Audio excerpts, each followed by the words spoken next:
সম্পর্কে আমি ওর জেঠিমা। যেমন অপরূপ সুন্দরী সেরকম হট ফিগার আমার। এবার আসি আসল গল্পে। মহালয়ার আগের দিন নতুন রয়্যাল এনফিল্ড কিনে দুপুরবেলা বাড়ি ফিরল রনি। বাড়ির সামনে বাইক রাখলো। এক সময় আমি বাড়ি থেকে বেরোচ্ছিলাম। আমি ওকে দেখে বললাম, কিরে রনি, নতুন বাইক কিনলি? পুজোয় আমায় চড়াস একদিন। আমি একটা আকাশি রঙের কালো কাজ করা তাঁতের শাড়ি আর কালো ব্লাউজ পরেছিলাম। যেহেতু আমার বর ওর বাবার চেয়ে বড়, তাই বাধ্য হয়ে রনি আমায় জেঠিমা বলে। আমার এত সুন্দর ফিগার যে বৌদি বললেও চলবে, তাতে কোনো প্রবলেম হবে না। আমার বর্ণনাটা আগে দিয়ে রাখি। বয়স ৩৬, উচ্চতা ৫ ফুট ৩, বুক ৩৫, হালকা মেদযুক্ত ভুঁড়ি, গায়ের রং ফর্সা। আমার বর আমার চেয়ে ১০ বছরের বড়। মাত্র কয়েক বছর বয়সে আমার বিয়ে হয়। ও আমাকে বলল, কি গো, এত সেজেগুজে কোথায় যাচ্ছ? আমি বললাম, আরে পুজোর সময় তোর রামু দাদা আসতে বলে ওদের ফ্ল্যাটটা একটু দেখতে যাচ্ছি। ওদের ফ্ল্যাটে সবকিছু ঠিক আছে কিনা। রনি বলল, ও তুমি মহেশতলা যাচ্ছ? তাহলে আজই আমার বাইকে চলো, লং ড্রাইভ হয়ে যাবে।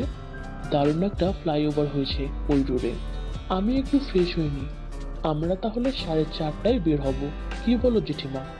আমি খুব খুশি হয়ে গেলাম। ও খুব খুশি হলো। অনেকটা দীর্ঘ রাস্তা যেতে যেতে অনেক গল্প হবে, আর মাঝে মধ্যে আমাদের দুজনের শরীরের সাথে দুজনের শরীর ছোঁয়া পাবে। ও একটা জিন্স আর টি শার্ট পরে 4:30টায় বের হলো। আমিও সাদা শাড়ি পরে বের হলাম। অতঃপর দুজনে যাত্রা শুরু করলাম। যাত্রার পথে ফ্লাইওভারে ওঠার পরে বৃষ্টি শুরু হয়ে গেল। দুজনেই কাক ভেজা ভিজলাম। সারা রাস্তা আমি ওকে জড়িয়ে বসেছিলাম। ফ্ল্যাটে পৌঁছাতে 6টা বেজে গেল। বৃষ্টি থামলো, আমাদের খুব ঠান্ডা লেগে গেল। আমি বললাম, রনি, এই অবস্থায় বাড়ি ফিরবো কি করে? আকাশ দেখে মনে হচ্ছে আরো বৃষ্টি হবে, আর দুজনেই ভিজে গেছি। এই অবস্থায় ফিরলে আরো ঠান্ডা লেগে যাবে। তার চেয়ে কাল যদি তোর ছুটি থাকে, তাহলে এখানে আজ রাত্রিটা থেকে যাই। আমার এমন প্রস্তাব শুনে রনি হয়তো মনে মনে হেব্বি খুশি হলো। যদি আমি একটু ওকে চান্স দেই, জীবন ধন্য হয়ে যাবে। ও বলল, কাল আমার ছুটি, কিন্তু খাবে কি আর পরবে কি? আমি বললাম, একটা তোয়ালে আছে, ওটা আমি পরে নেবো, আর তুই একটা গামছা পরে নিস, আর রাতে এসে কিছু খাবার অর্ডার দিয়ে দিস।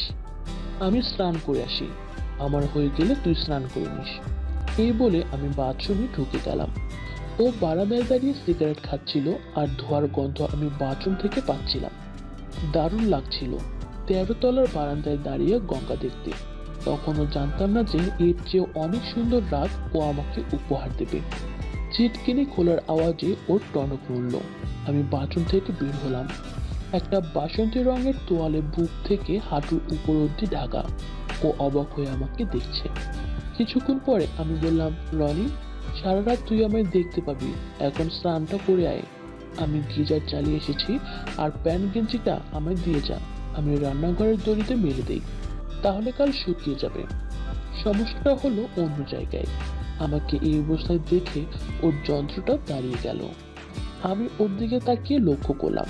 আমি বাথরুমে যেতে বললাম, ও বাথরুমে ঢুকে গেল, আর আমাকে চিন্তা করে হয়তো স্নান করলো। তাড়াহুড়োতে সিটকিনি লাগাতে ভুলে গেল। তাতে ওর লাভই হলো, দরজা খুলতে কোনো আওয়াজ হলো না। এবার যখন বের হলো, তখন আমি এসি চালিয়ে বেডরুমে বিছানায় শুয়ে আছি। ও ঘরে এসে আমার পাশে বসলো। আমি বললাম, রনি, কিছু খাবার অর্ডার করে দে, না হলে বেশি রাত হয়ে গেলে কিচ্ছু পাবো না। সারা রাত উপোস করে কাটাতে হবে। ও আমার কথা মতো খাবার অর্ডার করে বলল, এখন তো সবে 7টা বাজে, এখানে টিভিতে কেবল কানেকশন নেই, এতক্ষণ সময় কি করে কাটাবে? আমি বললাম, আয়, তোকে আমি আমার ছোটবেলার গল্প বলি। ও আমার কাছে একেবারে আমার কোল ঘেঁষে বসলো, আর আমি বলতে শুরু করলাম। আমাদের বাড়ি বর্ধমানের মুরাব গ্রামে। আমরা 3 বোন ও 2 ভাই। আমি হচ্ছে মেজো। অভাবের সংসার, তাই যখন তোর জেঠুর সাথে বিয়ের সম্বন্ধ এলো, বাবা তখন ছেলে কলকাতায় থাকে বলে আর কোনো কিছু না দেখে বিয়ে দিয়ে দিল। আমার তখন সবে বিয়ের বয়স হয়েছে। পরীক্ষা দেওয়ার আগেই বিয়ে দিয়ে আমাকে এখানে পাঠিয়ে দিল। তোর জেঠু আমার চেয়ে 10 বছরের বড়। তখন আমাদের এত টাকা পয়সা ছিল না। সারাদিন বাড়িতে কাজের লোকের মতো কাজ করতাম। বিয়ের 2 বছর পর তোর রামুদা জন্মালো। রাতে আমার শরীর আরো খারাপ হয়ে গেল। তারপর তোর রামুদা যখন স্কুলে ভর্তি হলো তখন ওকে পড়াতে পড়াতে আমি আর কিছুটা পড়াশোনা করি। তারপর তোর রামুদা যখন ভালো চাকরি পেল আর তোর জেঠুরও পে কমিশন গঠনের পরে অনেক মাইনে বাড়লো, তখন আমাদের একটু টাকা পয়সা হলো। এই বলে আমি শেষ করলাম। আরও এতক্ষণ দু চোখ দিয়ে মুগ্ধ হয়ে আমার রূপ দেখছিল, আর হঠাৎ বলে উঠলো, জেঠিমা আমি একটু তোমার কোলে মাথা দিয়ে শোবো?